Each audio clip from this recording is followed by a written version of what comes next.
It is people taking something that's really important to them and describing it to the greater world so that others have an understanding of it.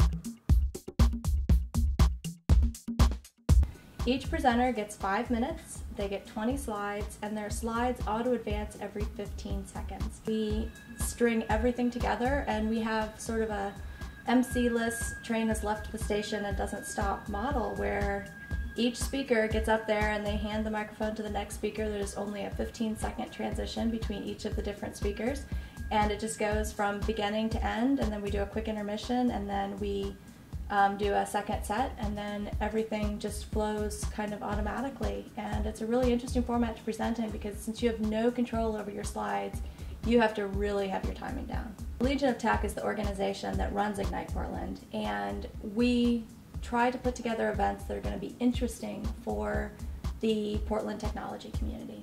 And what we found with Ignite is that it's a bunch of people in the technology industry presenting on their side projects. So we have people like Selena Deckelman, who's a database consultant, presenting about the chickens in her backyard. Mike McClure just presented at this last one, and he's an information technology guy, and he presented about how you can roast coffee in your own house using various household tools like popcorn makers.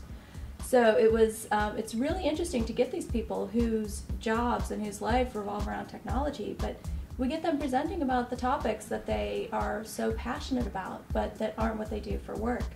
And so I think that what it's done is it's helped the Portland technology community really get together in a way that they haven't before. So it's not around a specific technology, and you get people from all sorts of different groups within Portland, whether it's the technology community, the creative industries, and then other people who have just fallen in love with the format, and you get all of those people together in one place to learn from each other, and I think it's been really fantastic. Ignite Portland started in the fall of 2007.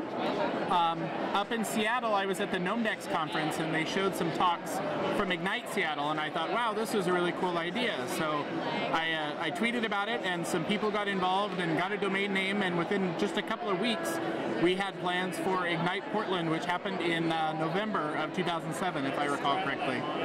We do it about 3 times a year. Quarterly was a little too much, but we figured 3 times a year was a pretty good pace. We also, we ended up forming a nonprofit organization called Legion of Tech. We also organize the Bar Camp Portland events and some other events, and we try to space the Ignite events around those others so that we don't all get burned out on planning events. We're all volunteers, so we try to be gentle to each other. My favorite part about Ignite is tonight. I love sitting back and actually just watching the talks. It's great to see the energy and the effort and the creativity that people put into them. And in the beginning, we decided our mantra for Ignite Portland would be share burning ideas. And it really comes through that these are the things that keep people up at night. This is the stuff that people would do for jobs if they didn't get paid because they really love it. And that's the kind of talks we try to find. And we have 19 of them tonight, and I can't wait to see them. So this is my story. I decided to talk about what I know. I was in a fringe religious group some might refer to as a cult from the time I was 15 years old until I was 25. What's that like? But it's great. It's a 5-minute talk on how I used karaoke to keep from being like the shy guy that I grew up to be, you know, wanting to deal with computers more than I wanted to deal with humans. Roger. Someday we'll find it, the rainbow connection, the lovers, the dreamers, and me. All of us under its spell. We know that it's probably magic. I decided, I believe I want to be a human systems analyst. And I've been trying to figure out what people are doing ever since. And that's what anthrodynamics is. It's the study of human action. It asks, what are people doing? The first axiom, most people don't know what they're doing most of the time.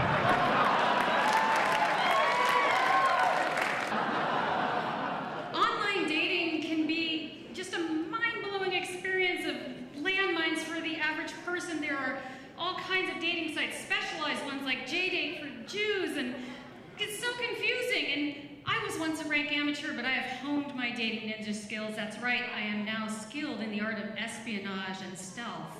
My name is Brett. I'm here to talk about rural mailboxes. Before there was Twitter, before there were smartphones, email, even faxes, there was mail. Actual pieces of paper that people sent to each other.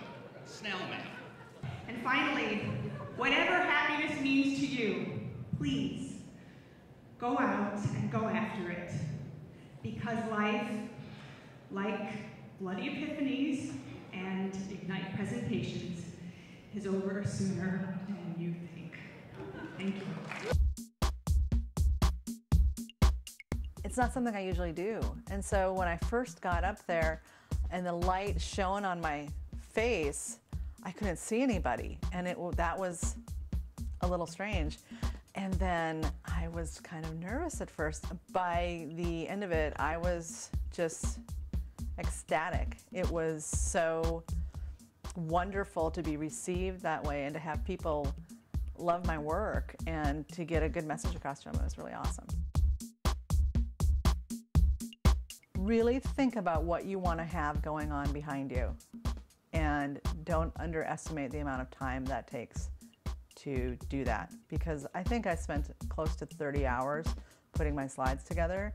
And they were good, but it takes at least that amount of time to do it. And if you're kind of doing it in the last minute and your slides aren't very good, your presentation is going to suffer from it. If your slides are great, you have that extra confidence to say what you need to say. Also, don't make your slides too busy, because people can't focus on much in the space of 15 seconds. We take submissions on the website using an open source tool that was developed by Igal Koshevoy and a few other people. And you just submit your presentation, and all you really need are a few basic things: who you are, your title, a description. We ask for a few optional things like a URL where we can learn more about you. And so you just submit it on the website, and we usually open up the submissions for the next Ignite Portland at the following one. So when we ended Ignite Portland 7 last week, we opened it up for submissions for Ignite Portland 8, which will be March 3rd. So anybody can submit now, and it's just done online. It's really easy. There's not a whole lot of information that you have to provide. It's really easy to start an Ignite in your own city. So these Ignites happen all over the world. They're in Bangalore, they're in Australia, they're in just about every country, every continent you can imagine. And O'Reilly, some people at O'Reilly are the people who started Ignite, and O'Reilly provides all of these tools that people can use to run their own Ignite.